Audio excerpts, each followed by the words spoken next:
எத்திசைக்கு மெய் உயிர்க்கும் எங்களப்பனம்பிரான்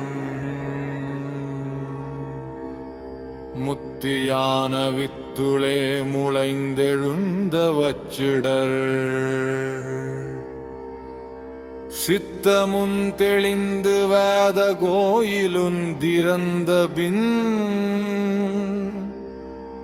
அத்தனாடல் கண்டபின் அடங்கலாடல் காணுமே எட்டு திசைகளுக்கும் எல்லா உயிர்களுக்கும்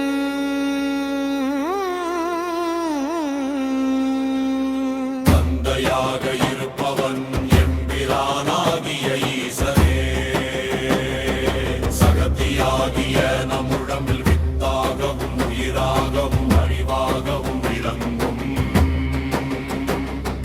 வாலியை அறிந்து தியானம் செய்ய செய்ய அருட்பெரும் சோதியாக ஆண்டவன் வருவான்.